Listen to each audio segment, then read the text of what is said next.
ગુજરાત પ્રદેશ કોંગ્રેસ સમિતિ રાજીવ ગાંધી ભવન ખાતે આજની આ વિશેષ પત્રકાર પરિષદમાં અખિલ ભારતીય કોંગ્રેસ સમિતિના સોશિયલ ડિપાર્ટમેન્ટના ચેરપર્સન અને રાષ્ટ્રીય પ્રવક્તા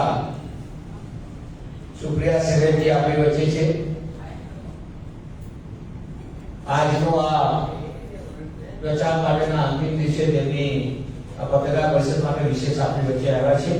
આપણી વચ્ચે એઆઈસીસી ના મંત્રી રામકિશન ઓઝાજી, વિધાનસભા કોંગ્રેસ પક્ષના ઉપનેતા સન્માનીય શૈલેષભાઈ પરમાર, એઆઈસીસી ના સોશિયલ ડિપાર્ટમેન્ટના શાસ્ત્રીજી, માઇનોરિટી ડિપાર્ટમેન્ટના પૂર્વ ચેરમેન એઆઈસીસી ઇમરાન ટીવાઈજી, સોશિयल मीडिया का गुजरात ना चेयरमैन भाई श्री भुवन भाई सहित तमाम एआईसीसी ना मंत्री भाई श्री उमेश भाई पटेल, हमारा साथी प्रवक्ता भाई श्री पाटीदार सहित बधा उपस्थित है। हूँ વધુ સમય ન લેતા સુપ્રિયા સિંહજી ને વિનંતી કરું છું કે वो આજની પત્રકાર પરિષદને સંબોધિત કરે।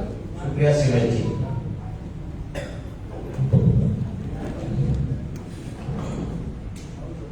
आप सबको मेरा नमस्कार।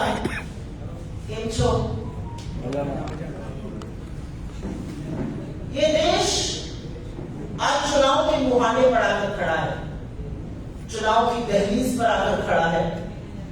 12 साल गुजरात के मुख्यमंत्री रहने के बाद 10 साल इस देश के प्रधानमंत्री रहे नरेंद्र मोदी, और इसमें मुझे कोई गुरेज नहीं है कहने में कि उनको प्रचंड बहुमत और बहुत मोहब्बत थी इस देश में। तो जब 10 साल बाद चुनाव आया तो हमारी अपेक्षा थी कि मोदी जी हर मीटिंग में, हर रैली में जाएंगे और सीना ठोक कर कहेंगे मैंने ये काम किया है, ये मेरा रिपोर्ट कार्ड है, इस पर मुझे वोट दीजिए।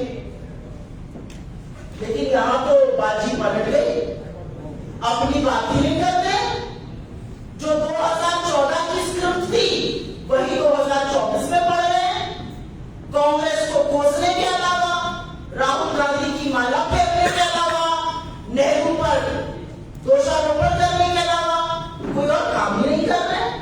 तो भाई 10 साल से क्या इस देश के प्रधानमंत्री ने झुनझुना बजाया है? सवाल इस बात का है। 10 साल सत्ता में रहने के बाद प्रचंड बहुमत था, आज चाहते वो इस देश की तकदीर और तस्वीर बदल देते। असलियत यह है आपने बदली तस्वीर, आपने मेरे देश की, हमारे देश की तस्वीर बदली। आपने इस देश में गरीबों को और गरीब बनाया, आपने महिलाओं को और असुरक्षित किया, आपने किसानों और मजदूरों को नहीं बख्शा। सब कुछ छोड़िए, आपने इस देश के भविष्य युवाओं को लौट डाला। आपने बदली तस्वीर, अपने हिसाब से बदला। आपने अपने मित्र को 638 से नंबर 2 पर पहुंचा दिया, लेकिन देश का क्या हाल हुआ? आज जब चुनाव आया है तो जनता उसकी समीक्षा कर रही है, जनता सवाल पूछ रही है, जनता जानना चाहती है आपने 10 साल में क्या किया और आगे की क्या रणनीति है। जब जनता के मन में यह सवाल है तो सामने वाला स्टेज पर खड़ा होकर राहुल गांधी, कांग्रेस पार्टी डराना, धमकाना, ये कौन सा चुनाव लड़ रहे हैं मोदी जी? और इसके पहले कि मैं अपने मैनिफेस्टो की बात करूं, और वो बात करने के लिए ही मैं आपके सामने आई हूं, क्योंकि ऐसा जबरदस्त और ऐसा क्रांतिकारी मैनिफेस्टो हमने बनाया है। 48 पन्ने का ये हमारा घोषणा पत्र, जिसमें 15,329 शब्द है, वो इस देश की हर उस समस्या का समाधान है जिसके क्रेता, जिसके बनाने वाले नरेंद्र मोदी। चाहे वो समस्या बेरोजगारी की हो, कमर तोड़ महंगाई की हो, बढ़ती हुई गरीबी, गुर्बत, आर्थिक असमानता की हो, चाहे वो समस्या बदहाल किसान की हो, मजबूर श्रमिकों की हो, असुरक्षित महिलाओं की हो, हर उस समस्या का जो 10 साल में आपने अन्याय जबरदस्त किया है। 15,329 शब्द हमारे मैनिफेस्टो के हर उस समस्या का समाधान है, और इसीलिए इस मैनिफेस्टो को देखकर मोदी जी के पैरों के तले से जमीन खिसक गई है। 10 साल आप इस देश के प्रधानमंत्री रहे, 12 साल गुजरात के मुख्यमंत्री रहे। अरे कोई तो ऐसा चुनाव लड़िए मोदी जी जहां पर आप बेरोजगारी पर, महंगाई पर,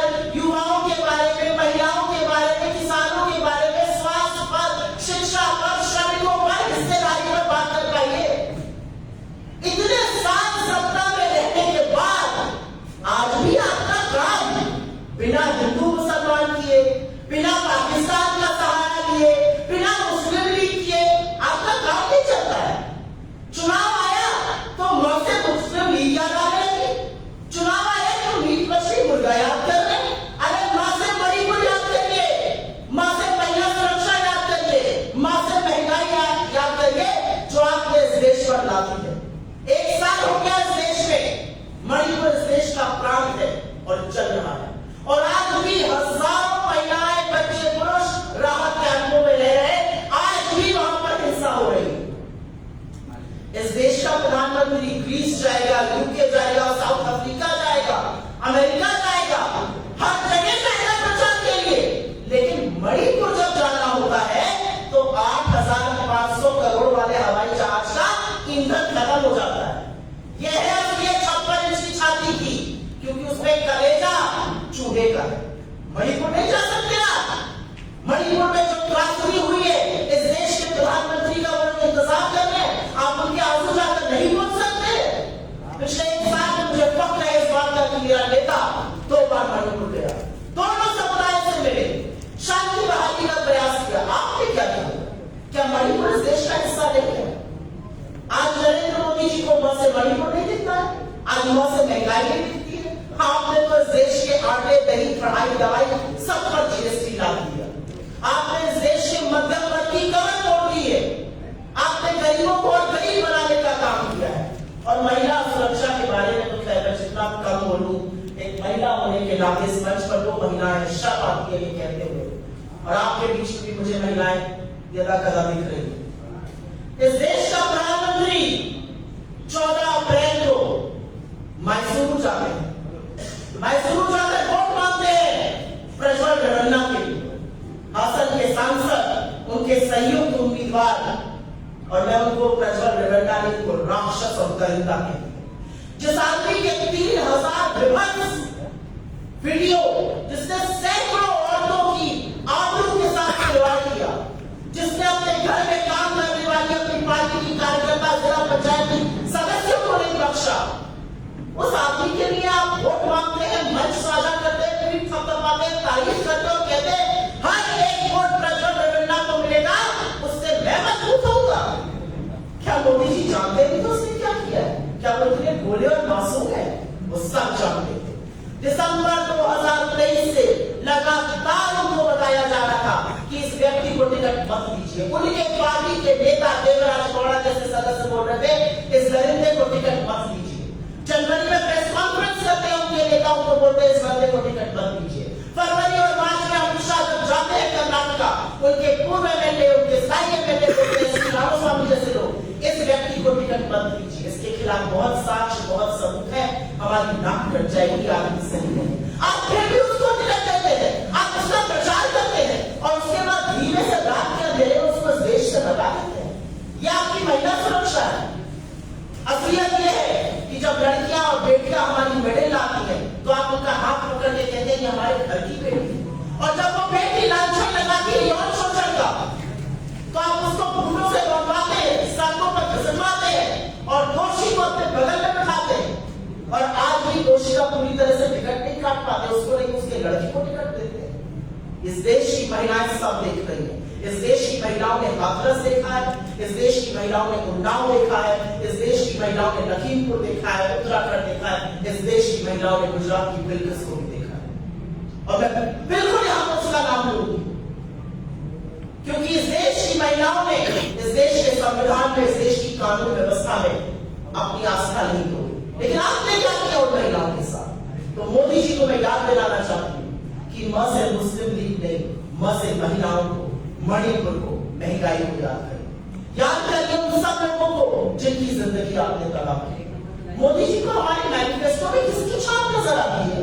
मुझे अपने मैनिफेस्टो के हर एक पन्ने में, हर एक शब्द में, हर एक वक्तव्य में इस देश के युवाओं की छाप नजर आती है, इस देश के किसानों की, अन्नदाताओं की छाप नजर आती है, सरहद पर हमारी रक्षा कर रहे सैनिक की छाप नजर आती है, इस देश की आधी आबादी महिलाओं की छाप नजर आती है, उन कारीगरों की, उन मजदूरों की छाप नजर आती है जो अपने हाथों से इस देश को बनाते हैं। मुझे इस मैनिफेस्टो में हाशिए पर पड़े उन लोगों की छाप नजर आती है जिनको इंसान समझने की जरूरत भी नहीं समझती है भारतीय जनता पार्टी। चाहे वो दलित हो, चाहे वो पिछड़े हो, चाहे वो आदिवासी हो, चाहे वो गरीब भी हो, सामान्य वर्ग के। क्या मजबूरी है आपकी कि आप मैनिफेस्टो के बारे में दुष्प्रचार करते हैं? असलियत यह है कि ये क्रांतिकारी मैनिफेस्टो है। ये मैनिफेस्टो इस देश की आवाज है। ये मैनिफेस्टो कमरे में बंद करके 1.5 लोगों ने नहीं लिखा। इस मैनिफेस्टो को बनाने के लिए हमने हर उस व्यक्ति से बात करी जिसकी महत्वाकांक्षाएं, जिसकी आशाएं है सरकार से, जिसने अपनी दिक्कतें हमें बताई। इस मैनिफेस्टो को बनाने के लिए राहुल गांधी कन्याकुमारी से कश्मीर 4,500 किलोमीटर पैदल चल जाते हैं। इस मैनिफेस्टो को बनाने के लिए वो मणिपुर से मुंबई की यात्रा करते हैं कि ये देश जुड़ा रहे और न्याय हो। और उसके बाद हम 5 न्याय के स्तंभ आपके सामने लेके आए। पहले मैं अपने मैनिफेस्टो की बात करूंगी और उसके बाद कुछ और चीजों पर अपने वक्तव्य दूंगी। हमारे 5 न्याय है: युवा न्याय, नारी न्याय, किसान न्याय, श्रमिक न्याय और हिस्सेदारी न्याय। और जैसा कि मैंने पहले कहा, हर उस चीज का समाधान है जिस समस्या को नरेंद्र मोदी और बीजेपी ने खड़ा किया। युवाओं की बात करते हैं, बड़े फख्र से हम सब कहते हैं हिंदुस्तान दुनिया का सबसे युवा राष्ट्र है। 35 वर्ष से कम आयु के 65% लोग हैं हमारे। लेकिन कभी सोचा है कि उनका भविष्य क्या है? उनका रोजगार कहां है? उनकी नौकरियां कहां है? उनका क्या होगा? कौन इस बारे में चर्चा कर रहा है? अगर आपने पत्थर और कंकड़ मांगे तो आवाज आएगी रोजगार दो। अगर समस्या पूछिए इस देश की तो नंबर 1 से नंबर 10 तक समस्या बेरोजगारी की है। और जब बेरोजगारी की बात करो तो आपको हिदायत दी जाती है पकौड़े तल लो। हम पकौड़ा तलने पर नहीं जा रहे साहब, लेकिन पकौड़ा तलने वाले को तेल को तो आप 90 से 220 पर ले आए। जिस गैस में पकौड़ा तलते वो 400 से 1100 पर पहुंचा दी। पकौड़ा तलने पे कैसे पकौड़ा तला जाए? आटे और दही पर जीएसटी आपने लगा दिया। इसलिए हमने अपने मैनिफेस्टो में वादा किया है कि 30 लाख केंद्र की सरकारी नौकरियां 6 महीने के अंदर करेंगे। हमने इस मैनिफेस्टो में वादा किया है कि डिग्री और डिप्लोमा धारक 1 साल के लिए अप्रेंटिसशिप एक्ट के तहत स्टाइपेंड पाएंगे 1 लाख रुपए का, मतलब 8500 रुपए महीना। इससे नौकरी पाने तक उनका कुछ स्वावलंबन बनेगा।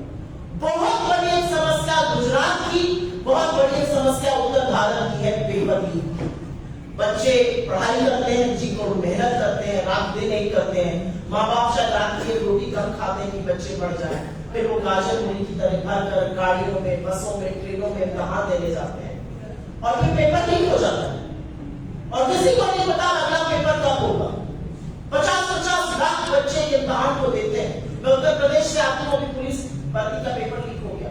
55 लाख लोगों ने इम्तिहान के लिए आवेदन दिया। क्या होगा उन बच्चों का? और ज्यादातर जो पेपर लीक में लिख पाए जाते हैं वो भाजपा के सांसदों के और विधायकों के रिश्तेदार होते हैं। तो एक ऐसा कानून हम बनाएंगे पेपर लीक के खिलाफ जिससे पेपर लीक करने वाले की हार कांप जाए और वो इस देश के भविष्य के साथ खिलवाड़ करने की ना सोचे।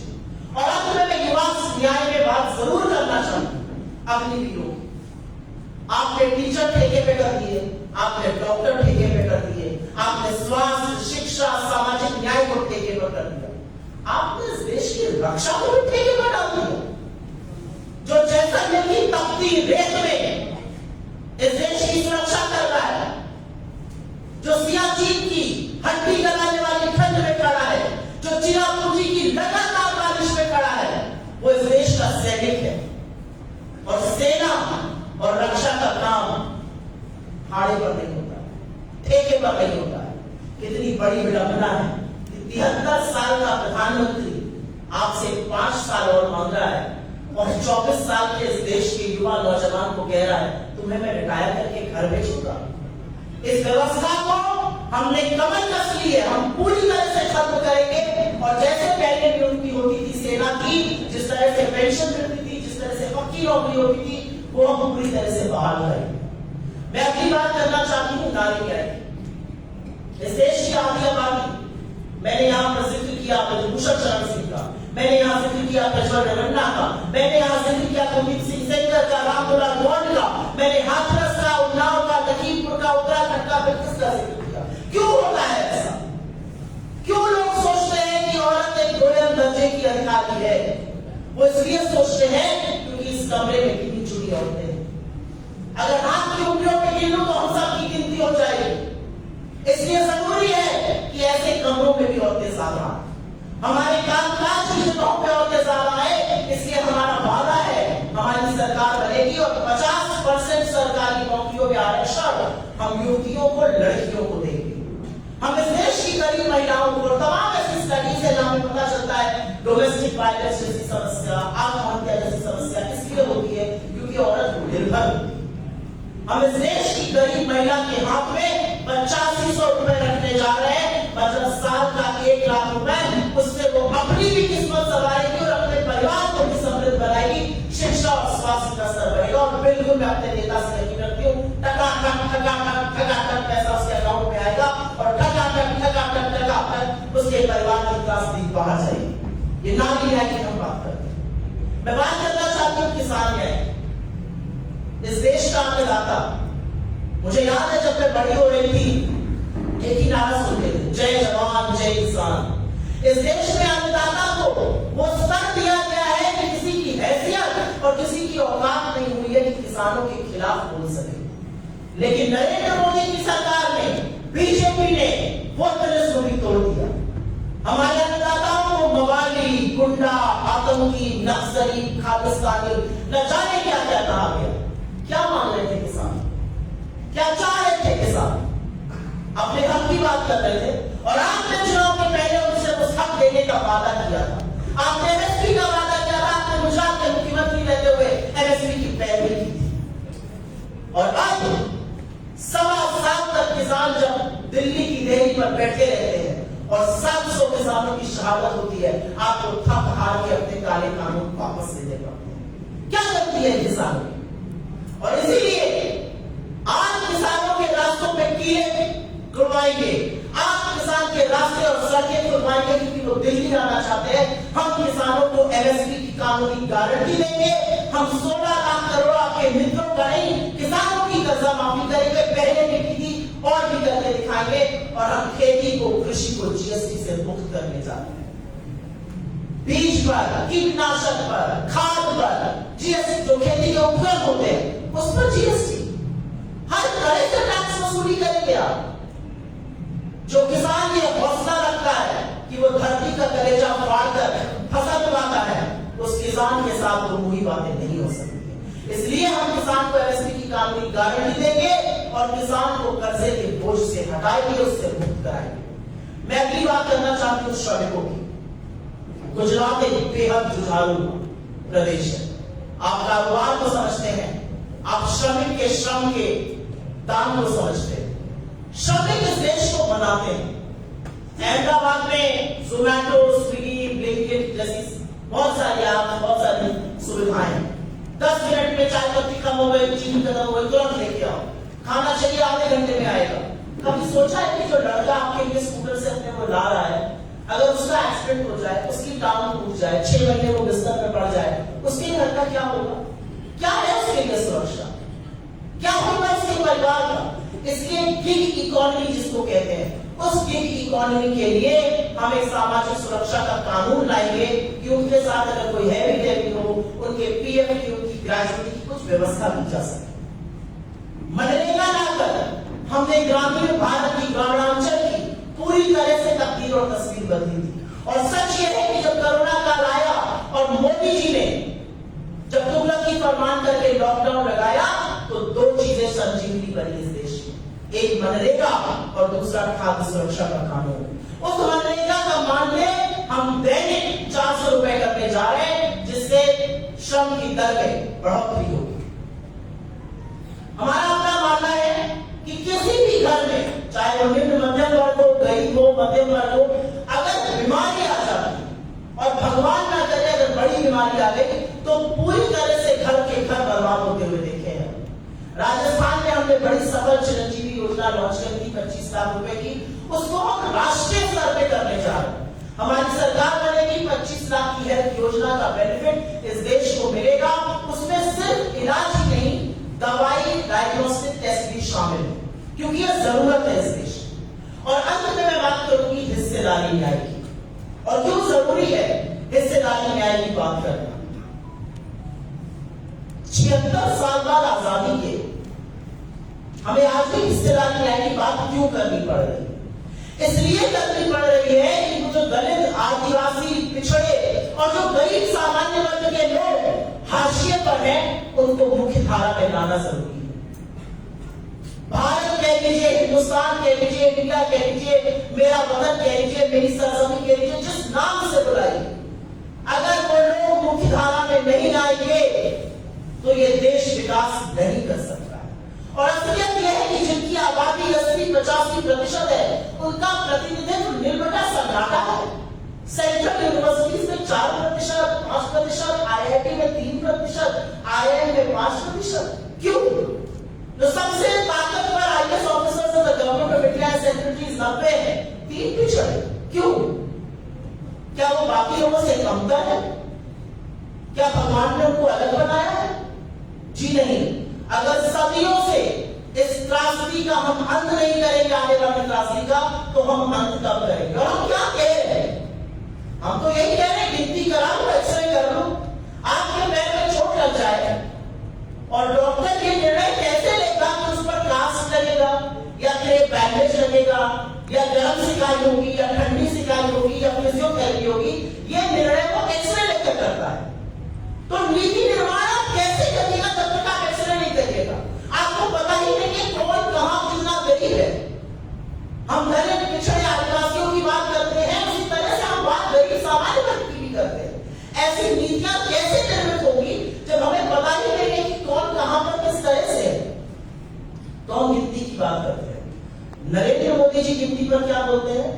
कांग्रेस आपका कमरा छीन लेगी, आपकी भैंस छीन लेगी, आपका मंगलसूत्र छीन लेगी। मैं बड़े दुख के साथ कहती हूं और एक औरत होने के नाते कहती हूं, आपने दाम्पत्य का सूत्र निभाया या न निभाया, ये आपके और आपके भगवान के बीच की बात है। लेकिन इस देश की करोड़ों महिलाएं, इस देश के करोड़ों पुरुष हर परिस्थिति में, हर सुख दुख में एक दूसरे के साथी बनते हैं और वो दाम्पत्य के सूत्र को बड़ी पवित्रता से निभाते हैं। मंगलसूत्र औरत के लिए धागा एक सोने की टिकड़ी नहीं है। मंगलसूत्र एक औरत के लिए उसकी पहचान, उसका जीवन पर्यंत एक धर्म बन जाता है। उस मंगलसूत्र की बात कर रहे हैं आप। 55 साल कांग्रेस की सत्ता रही, हमने किसी का मंगलसूत्र, किसी का कपड़ा, किसी की गाय, किसी की भैंस लेकर किसी और को दे दिया। और मंगलसूत्र की आप बात कर ही रहे हैं तो पूछ लेती हूं आपसे, एक औरत होने के नाते सवाल। 20 जाबाजों की शहादत हुई थी गलवान में, आपके मुंह से चीन का नाम नहीं निकला था, आपने कहा था कोई घुसा हुआ नहीं है। उन 20 जाबाजों की विधवाओं के मंगलसूत्र का क्या हिसाब है आपके पास? आपके पास क्या हिसाब है? 700 किसानों की शहादत आपके नाम के नीचे हुई, उन शहादत की जो विधवाएं हैं उनके मंगलसूत्र का क्या हिसाब है? आपके पास क्या हिसाब है मंगलसूत्र का जो तमाम हमारे फौजी भाई सेना में तैनात है? आपके पास क्या हिसाब है हमारे मंगलसूत्र का जो मणिपुर की बेटियों और बहनों ने खोया है? आपके पास क्या हिसाब है मंगलसूत्र का जो गरीबी, गुर्बत, महंगाई, बेरोजगारी के चलते हमारी बहनें, हमारी भाभी, हमारी माओ ने गिरवी रख के अपने घर का खर्चा चला रहे? क्या हिसाब है आपके पास? और किस मुंह से आप मंगलसूत्र की बात करते हैं?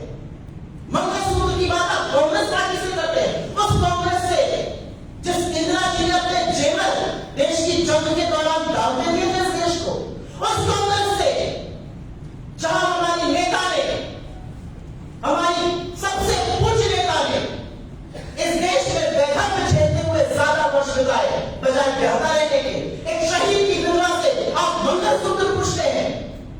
मंगलसूत्र न्यौछावर किया उन्होंने इस देश पर। किस तरह की बातें करते हैं मोदी जी? 55 साल हमारी सत्ता रही, हमने किसी से कुछ नहीं दिया, हमने दिया, हमने 1000 पतियों को लखपति बनाया, लखपतियों को करोड़पति बनाया, छोटे छोटे उद्योगों को मल्टीनेशनल कंपनी बनाई, हमने 27 करोड़ लोगों को गरीबी की सीमा रेखा से निकाला बिना किसी से एक नया पैसा लिए।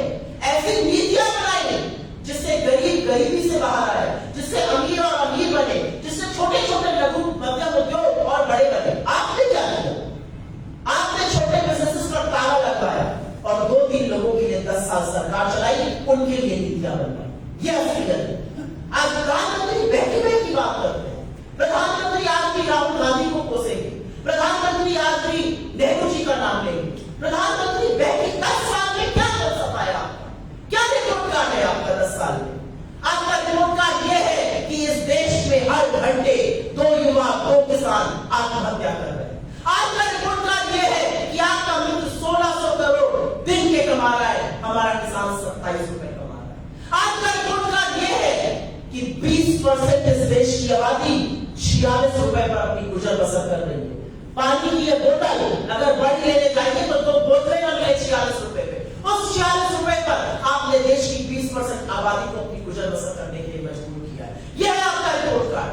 आपका रिपोर्ट कार्ड है कि जब जब औरत पे अपराध हुआ है, आप संरक्षण आरोपी को देते हुए पाए गए। आपने किसानों की शहादत को लेकर आप युवाओं के ऊपर लाठियां बरसाते हैं। युवा पेपर लीक के खिलाफ आंदोलन करता है, आप लाठी बरसाते हैं। किसान आता है, आप लाठी बरसाते हैं। ये किसान कौन है? ये सब अन्न पैदा करने वाले लोग हैं? जी नहीं, इन्हीं के बच्चे सरहद पे हमारी भूभा की अखंडता की, हमारे देश की रक्षा करते हैं कि हम और आप जैसे लोग शांति से सो सकें। और जब उनमें से कुछ बच्चों का शव शहादत के बाद तिरंगे में लिपट कर आता है तो ये किसान रोता नहीं है, उसको फख्र होता है अपनी औलाद पर जो इस देश में कुर्बान हो गए, जो इस देश का शहीद हो गए। उस किसान को आप गाली देते हैं, उस किसान को आप भरने देते हैं, उस किसान को आप शहीद होने देते हैं। ये आपका रिपोर्ट कार्ड है। आपका रिपोर्ट कार्ड ये है कि आपने इस देश में 2 हिंदुस्तान बनाए। एक वो हिंदुस्तान जो चकाचौंध में चमक रहा है, जो आपके मित्र है, और एक वो हिंदुस्तान जिसको जब आप G20 करते हैं तो पर्दे लगाकर छिपाना पड़ता है। वो गरीब हिंदुस्तान जब आप नमस्ते ट्रम्प करते हैं तो आपको दीवार छुपा देनी पड़ती है कि कहीं गरीब ना दिख जाए। आपने 2 हिंदुस्तान बनाए। आपने 2 हिंदुस्तान बनाए हैं। एक वो हिंदुस्तान जहां पर शादी ब्याह पर वो खर्चा होता है कि आपकी आंखें फटी रह जाए, और एक वो हिंदुस्तान जहां पर रामेश्वर सब्जी बेचने वाला अपनी दबदबाई आंखों से कहता है मेरी गुजर नहीं हो रही। एक वो हिंदुस्तान जहां पर 12 साल की छोटी सी बेटी कहती है, बचपन में जिसको बचपन अल्हड़ होना चाहिए था, वो बेटी कहती है मेरा रोने का बहुत मन करता है लेकिन मैं रो नहीं पाती हूँ, घर में छोटे छोटे भाई बहनों का क्या होगा। यह है आपका रिपोर्ट कार्ड। आपका रिपोर्ट कार्ड सिर्फ पूंजीपतियों की चाटुकारिता करने में, उनकी नौकरी करने में बीता है। आपके रिपोर्ट कार्ड में आपने नीति निर्माण सिर्फ पूंजीपतियों का किया है। इवन गुजरात में छोटे लघु मध्यम उद्योगों का क्या हाल है? 40,000 से ज्यादा MSME पूरे देश में पिछले 3 साल में बंद हो गए। यही MSME नौकरी देते हैं, यही MSME हमारी अर्थव्यवस्था की रीढ़ की हड्डी है। क्यों बंद हो गए? और असलियत यह है कि 6500 करोड़ 6,500 करोड़ रुपए आपने अपनी छवि सुधारने में दिन भर टीवी पर जो मोदी मोदी मोदी मोदी मोदी मोदी मोदी चालीसा चलती है, वो इसलिए चलती है क्योंकि आप 6,500 करोड़ रुपए एडवर्टाइजमेंट पे खर्चा करते हैं। अगर आप कैंपेन पर खर्चा करना बंद कर दीजिए तो यही जनता दौड़ा दौड़ा कर आपसे सवाल पूछेगी। और असलियत ये है, और ये मैं कहकर 2 मिनट गुजरात में बात करूंगी। 2 चरण का मतदान हो चुका है। सारी असलियत देश के सामने है। चुनाव नरेंद्र मोदी जी की और भारतीय जनता पार्टी की गिरफ्त से उनकी पैर के तले जमीन खिसक चुकी है। 2024 में 2004 रिपीट होने जा रहा है। मेरे शब्दों को लिख कर रख लीजिए। इंडिया शाइनिंग जैसे हुआ था और जिसको नाबूद करके हमने गरीबों की आम आदमी की सरकार बनाई थी, वही फिर से होने जा रहा है। आप लिख कर लीजिए। लोग साइलेंट है लेकिन लोग बदलाव कर रहे हैं। 400 पार की जो बात करते थे लोग समझ गए कि संविधान ये बदलना चाहते हैं। चाहे ये लल्लू सिंह सांसद हो, चाहे अनंत हेगड़े हो, चाहे ज्योति बिरला हो, चाहे गिरिराज सिंह हो, चाहे मुख्य सलाहकार विवेक देबरॉय हो, लोग समझ गए कि इनका असली षड्यंत्र, इनकी असली साजिश वही है जो आरएसएस शुरू से करना चाहिए।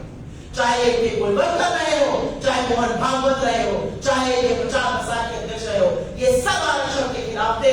जनता समझ गई कि नरेंद्र मोदी 400 की बात इसलिए कर रहे हैं क्योंकि वो आरक्षण समाप्त करना चाहते हैं और गरीब मजलूम निहत्थे लोग अपने वोट से आपको जवाब दे रहे हैं। 2 चरण में बुरी तरह से हारने के बाद प्रधानमंत्री ने जो शब्दावली अपनाई है, जिस तरह के शब्द, जिस तरह की अमर्यादित भाषा, जिस तरह के शब्दों का चयन वो महिलाओं के लिए कर रहे हैं, ये उनकी बौखलाहट है, उनकी घबराहट है। मुझे गुस्से से ज्यादा उन पर तरस आता है क्योंकि हर तानाशाह डरपोक होता है और तानाशाह को अपनी सत्ता जाते देख सक पकाना बड़ी आम बात है और इसीलिए वो सक पकाए हुए हैं, इसीलिए वो उस भाषा में बात कर रहे हैं। लेकिन आप याद रखिएगा, वो जो भी बात कर ले, वो जो भी मुद्दों से भटकाए, हम मुद्दों पर अड़े रहे हैं। ये चुनाव बेरोजगारी पर, आर्थिक असमानता पर, महंगाई पर, युवाओं के भविष्य पर, किसानों के हक पर, श्रमिकों के सम्मान पर, महिलाओं की भागीदारी पर, लोगों की हिस्सेदारी पर लड़ा गया है और वही लोग इनको हराएंगे। यह असलियत है इस चुनाव की। मैं 2 मिनट गुजरात के लिए जरूर बात करना चाहती हूँ। उससे पहले मैं एक बहुत प्रमुख बात करना चाहती हूँ, जिस बारे में नरेंद्र मोदी बोलते हुए कचकचाते हैं। भ्रष्टाचार की बात करते थे, झुनझुना बजाते थे 2014 से भ्रष्टाचार का। इलेक्टोरल बॉन्ड में जो उभर कर तस्वीर सामने आई है, जो गोरख धंधा बीजेपी और नरेंद्र मोदी और अमित शाह ने मिलकर चलाया है, जो चंदा लो धंधा लो, जो पूरा वसूली रैकेट चला है, यहां पैसा दिया, अगला बड़ा कॉन्ट्रैक्ट आपको। तो ये कटमनी तो था, ये क्या था? कटमनी लेकर कॉन्ट्रैक्ट दिया जा रहा था। राज्य अंतर राज्य जब सेंट्रल गवर्नमेंट कॉन्ट्रैक्ट दे रही थी तो ये कर रही थी। ईडी, सीबीआई, इनकम टैक्स की रेड होगी। रेड होने के कुछ दिनों बाद पैसा आएगा, चंदे के रूप में, बॉन्ड के रूप में पैसा आएगा, और पैसा आने के बाद वो रेट बंद हो जाएगी, कोई अप्रूवल बन जाएगा, किसी की फाइल क्लोज हो जाएगी। ये जो वसूली रैकेट, ये जो गोरख धंधा चंदा लो धंधा लो कर नरेंद्र मोदी ने चलाया है, ये देश समझ चुका है। असलियत ये है कि जिस गाय को हम अपनी मां कहते हैं, जिस गाय को हिंदू धर्म में पूजते हैं, जिस गाय के बिना सम्मान के हमारा कोई धर्म धार्मिक अनुष्ठान पूरा नहीं होता, उस गौकशी के लोगों से भी आपने चंदा लिया, आपने गौमांस काटने वालों से भी और उनको बेचने वालों से भी चंदा लिया, आपने बीफ कंपनी से चंदा लिया। यह है आपकी असलियत, यह है आपका असली चाल चरित्र और चेहरा। किस मुंह से आप धर्म के स्वयं ठेकेदार बनते? अगर धर्म के ठेकेदार बनते तो धर्म के विपरीत काम न करते। यह असलियत है आपकी, और सारा देश ये समझ चुका है, ये जान चुका है। सुप्रीम कोर्ट ने आपकी वो कलेगी को कर रख दी और विपक्ष को पूरा का पूरा खाका दे दिया डेट वाइज। ये डेट है, यहां पर चंदा लिया, उसके बाद इस दिन धंधा लिया। ये किया है नरेंद्र मोदी ने, और इससे ज्यादा बड़ा लूट का काम विश्व में कहीं और नहीं हुआ है। ये जो चंदा दो धंधा लो का गोरख धंधा चल रहा है। मैं 2 शब्द जरूर बोलना चाहती हूं जो मैंने अपने मैनिफेस्टो में नहीं बोले थे। उसमें से एक है एजुकेशन लोन की बात। हमारा ये फैसला है कि दिसंबर 2023 तक के एजुकेशन लोन की हम माफी करेंगे, जिससे कि जिन बच्चों को तकलीफ हुई उन्होंने एजुकेशन लोन लेके पढ़ाई करी, नौकरी नहीं लगी, उनको कुछ राहत मिले। और गुजरात के लिए जो स्पेशल हमारी बात है जीएसटी रेवेन्यू न्यूट्रल रेट की, जिस तरह का मनमाना जीएसटी लगाया हुआ है, जिस तरह एमएसएमई पर जिस तरह का जीएसटी लगाया हुआ है, जैसा मनमर्जी आए वैसा रेट लगाया हुआ है, उसको खत्म करके हम एक अच्छा GST revenue neutral rate GST कर लाएंगे। मैं जरूर एक बात कहना चाहती हूँ, ये देश बहुत इंप्रेस्ड था। इस देश को लगा गुजरात मॉडल बड़ा मार्केट किया गया था, जो बीजेपी का मॉडल है। ऐसा क्योंकि गुजरात गांधी का है, गुजरात मोदी का है। गुजरात आंदोलन की क्रांति की धरती है, और हर आंदोलन को नष्ट करने का, चाहे वो पाटीदार आंदोलन हो, चाहे वो दलित आंदोलन हो, हर आंदोलन को, चाहे वो राजपूत समाज का आंदोलन, हर आंदोलन से दरकिनार करने का काम सरकार ने किया है। ये गांधी की धरती है, ये क्रांति और आंदोलन लाती है। और मेरी बात आप याद रखिएगा, इस बार गुजरात इतना बड़ा बदलाव, इतना जबरदस्त चौंकाने वाला है मोदी जी को कि उनको समझ नहीं आएगा कि गुजरात में क्या खेला हो गया। एक बहुत बड़ा मॉडल बीजेपी का गुजरात में मार्केट किया जा रहा था। क्या असलियत है उस मॉडल की? उस मॉडल की असलियत यह है कि 35% लोग कुपोषण का शिकार है। उस मॉडल की असलियत यह है कि ग्रामीण गुजरात में 45% लोग कुपोषण का शिकार है। उस मॉडल की असलियत यह है कि 35,000 टीचर्स की वैकेंसी खाली है, 38,000 जो स्कूल में कमरे होने चाहिए थे वो नहीं पड़े। हमारे बच्चे कुपोषण का शिकार में पड़ रहे थे। 3 में से 10 गुजराती कुपोषण का शिकार है। यह है आपका गुजरात मॉडल। इस बीजेपी मॉडल को आप देश में लगाना चाहते हैं। असलियत यह है कि इस चुनाव को मोदी जी ने बहुत कोशिश करी, बहुत ताकत लगाई, मीडिया का, तो साथियों का खूब सहारा लिया मुद्दों से भटकाने के लिए। लेकिन जब हमने भी कमर कस ली थी और लोगों ने भी कमर कस ली कि चुनाव को इस बार मुद्दों पर होके रहेगा, तो वो कुछ कर नहीं पाए। यह असलियत है इस चुनाव। आपके सवालों का स्वागत है। अगर आप सवाल पहले बाद बात जी बोलिए बोलिए। I will see you. Supriya ji, कल एक सूरत में मौलवी पकड़ा गया है, अबू बकर नामक 27 साल का, जिनके कनेक्शन पाकिस्तान, कजाकिस्तान, नेपाल वहाँ के हैं। उनके मोबाइल में सारी डिटेल भी मिली है। पुलिस कमिश्नर अनुपम सिंह गहलोत ने वहाँ प्रेस कॉन्फ्रेंस भी की है, पर गुजरात के गृह राज्य मंत्री हर्ष संघवी ने इस मुद्दे पर कांग्रेस पर निशाना साधा है, क्या कहना है? सरकार आपकी है, कानून व्यवस्था आपकी है, धरपकड़ आपको करनी है, तफ्तीश आपको करनी है। कब तक कांग्रेस के नाम की माला जपते रहिएगा? 3 दशकों से सरकार आपकी है।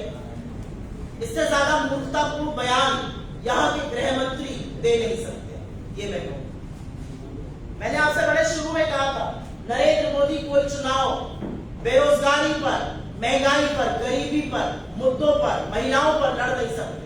जब तक पाकिस्तान का दामन नहीं थामेंगे, उनका चुनाव प्रचार पूरा नहीं होगा। आपने प्रज्वल रेवन्ना पे सवाल उठाया, बीजेपी ये कह रही कि वहाँ पे कांग्रेस की सरकार है, तो उन्होंने उसके ऊपर कोई मुकदमा नहीं दायर किया, उनको अरेस्ट नहीं। बिल्कुल गलत और बिल्कुल भ्रांति फैलाने वाली बात है। प्रज्वल रेवन्ना के ड्राइवर ने सामने आके इस झूठ का पर्दाफाश किया। उनका कहना है कि उन्होंने सीडी और पेन ड्राइव बीजेपी के नेताओं को और जेडीएस के नेताओं को दी। बीजेपी के नेता पूर्व सांसद देवराज गौड़ा ने प्रेस कॉन्फ्रेंस करी जनवरी में। उसके पहले दिसंबर 2023 में उन्होंने अमित शाह को, नरेंद्र मोदी को, जेपी नड्डा को और अपने पार्टी प्रमुख प्रांत में चिट्ठी लिखी और कहा इस व्यक्ति की ये हरकतें, मेरे पास साक्ष्य है, पेन ड्राइव है, 2900 वीडियो है, इसको टिकट मत दीजिए। जनवरी में प्रेस वार्ता करते हैं। उसके बाद फरवरी और मार्च में अमित शाह जब कर्नाटक जाते हैं तो एसटी रामास्वामी से लेकर देवराज गौड़ा तक लोग उनसे मिलते हैं और उनसे मिलकर कहते हैं कि ये व्यक्ति ऐसा है, इसके खिलाफ ये साक्ष्य है, हमारे पास सब मौजूद है। तो हम कहां से कर लेंगे एफआईआर? हमारे पास जैसे ही सामने से साक्ष्य आया, हमारी कर्नाटक की विमेंस कमीशन ने जैसे ही इस मामले का संज्ञान लेके हमें लिखा, हमने उसी दिन एसआईटी गठित करी और एसआईटी गठित करने की रात को ही आपने देश छोड़ के भाग जाता है। अमित शाह ने सुन रही थी, रैली में बता रहे थे प्रियंका जी विदेश गई, 2 दिन के लिए वो अपनी छोटी सी लड़की से मिलने गई, इसकी खबर है अमित शाह को। आपका संयुक्त उम्मीदवार देश छोड़ के भाग रहा है, उसकी खबर नहीं है।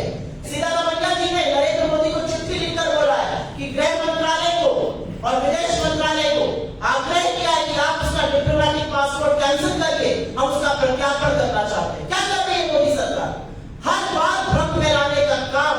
साक्ष्य पर आपके लोग बैठे हुए 4 महीने से, साक्ष्य नरेंद्र मोदी के पास थे, उसके बाद भी आपने ऐसे राक्षस को टिकट दिया। और सवाल आप हमसे पूछिएगा, हर उस बात संविधान आप नष्ट कर रहे हैं, आरक्षण आप खत्म करने की कोशिश कर रहे हैं, दलित, आदिवासी, पिछड़े, गरीब विरोधी आप है, आपकी आरएसएस है, वो भी सवाल हमसे पूछिएगा। तो 10 साल से झुंझुना बजा रहे थे क्या?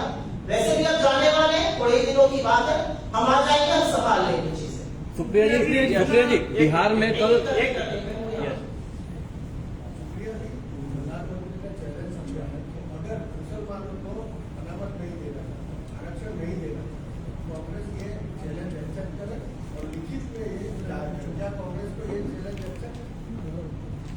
मैं चैलेंज एक्सेप्ट करने से पहले आपको एक वक्तव्य सुना देती हूँ। कुछ चीजें दूध का दूध पानी का पानी स्वतः हो जाती है, उसमें मुझे ज्यादा बोलने की जरूरत नहीं है। लेकिन मैं ये जरूर बोलना चाहती हूँ कि जब इस देश का प्रधानमंत्री मंच से एक समुदाय के खिलाफ, मंच से एक धर्म विशेष के खिलाफ आप उगलता है, तो वो कहीं ना कहीं अपनी साठगांठ उन शक्तियों से दिखाता है जो इस देश को विभाजित करना चाहती है। मैं आपकी जानकारी के लिए आपके सामने एक 40 सेकंड की बाइट है, वो सुना देती हूँ, आप लोग भी सुन लीजिए, उसके बाद हम इस पर चर्चा करेंगे।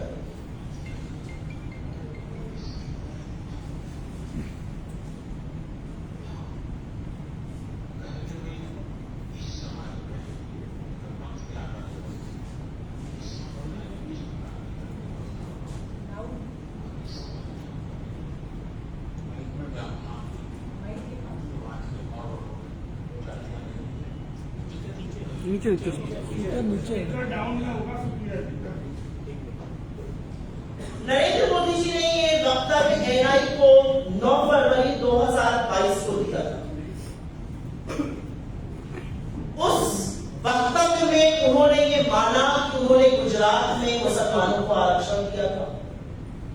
उन्होंने मध्य प्रदेश में अपनी ही सरकार रहते हुए मुसलमानों को आरक्षण दिया।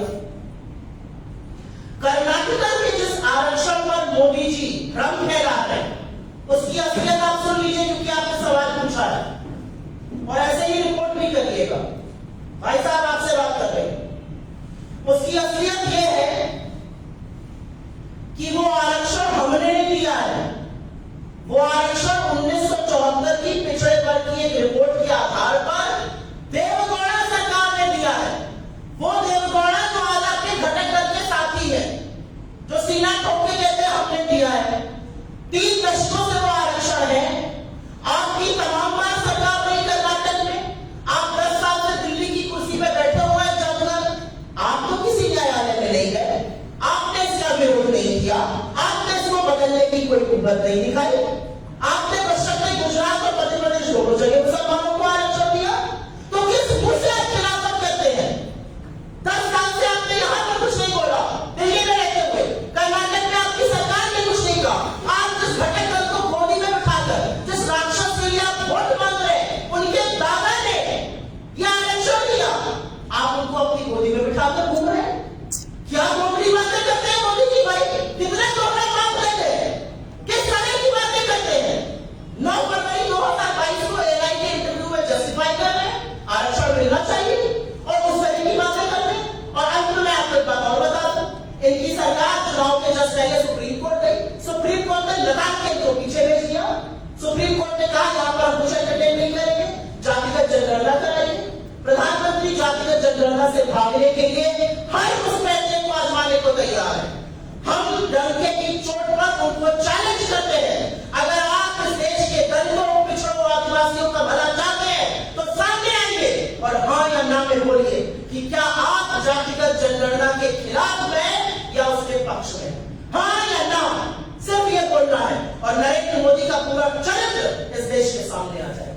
अगर आप जातिगत जनगणना का पक्ष रखते हैं तो आप इस तरह की बातें मत कीजिए, और अगर आप उसकी मुखालिफत में खड़े हैं तो आइए और इस देश को बताइए। 10 साल आपकी सरकार रही, एक बार आपने उस पर उसका खंडन नहीं किया, उसके खिलाफ न्यायालय नहीं गए। आपने बशर्ते गुजरात में, मध्य प्रदेश में आरक्षण दिया मुसलमानों को ओबीसी कैटेगरी में, और अब आप इस तरह की भड़काने वाली, भ्रमित करने वाली बातें कर रहे हैं। आपको क्या लगता है कि ये देश भेड़ चाल है, ये भेड़ बकरियों का देश है कि सारे पत्रकारों की बुद्धि पर पानी फिर गया है कि हम तुम पे तड़ी जमाए रहेंगे जिस पर आपने जीएसटी लगा दिया है? जी नहीं, आपके हर एक झूठ का पर्दाफाश हो रहा है और देश देख रहा है कि आप 10 साल बाद कितने दोहरे मापदंड और कितनी कलिश तरह की बातें कर रहे हैं। मैडम सुप्रिया जी, जिस तरह जेपी नड्डा जी बार बार अपने बयान में कहते हैं कि जो धर्म का रीजन अपने जवाब दे दिया, लेकिन मुस्लिम लीग एजेंडा कांग्रेस चला, अगर सरकार बन गई कांग्रेस की तो मुस्लिम लीग का एजेंडा लेके आगे बढ़ेंगे। कहां पर बयान उन्होंने दिया हो जेपी नड्डा। 3 हफ्ते पहले तक भारतीय जनता पार्टी क्या स्लोगन लगा रही थी? 400 पार, 400 पार। 3 हफ्ते बाद ये तो कहने लगे कि कांग्रेस की सरकार बन गई तो ये होगा, कांग्रेस की सरकार बन जाएगी तो ये होगा, कांग्रेस को वोट मत दीजिए, उनकी सरकार बन जाएगी तो ये होगा। 3 हफ्ते में ये अंतर है। 3 हफ्ते में ये अंतर है कि नरेंद्र मोदी और अमित शाह दोनों देख रहे हैं कि दोनों की कुर्सी जाने वाली है और हमारी सरकार आने वाली है। ये अंतर है। और मुस्लिम लीग पर मुझे ना बुलवाइए, बड़ी बकिया उधर दूंगी लोगों की, छोड़ नहीं पाएंगे ये लोग कर। मुस्लिम लीग पर क्योंकि आपने छेड़ ही दिया है तो बोल देंगे। मुस्लिम लीग की बात आप करिएगा। 1942 में जब महात्मा गांधी ने आह्वान किया भारत छोड़ो आंदोलन का, 10,000 से ज्यादा हमारे लोगों की शहादत हुई। जब लोग सड़कों पर अंग्रेजों को खदेड़ रहे थे, डू और डाई करो या मरो का नारा था।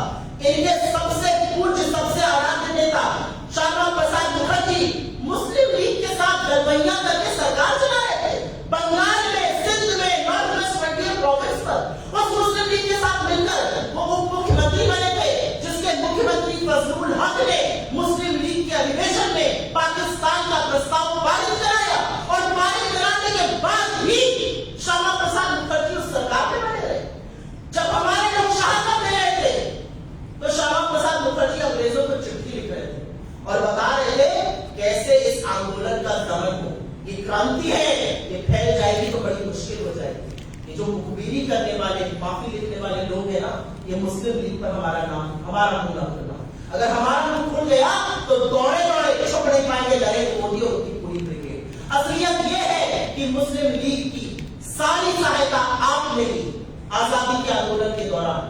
आपके लोगों ने दो विभाजन की बात करी सबसे पहले, और आप आगे हमसे सवाल पूछिएगा, उस पार्टी से सवाल पूछिएगा जिसने इस देश की आजादी के आंदोलन में शहादत दी है। इस देश के तिरंगे और इस देश के जर्रे जर्रे में हमारी शहादत, हमारा लफ्ज शामिल है, इनका नहीं।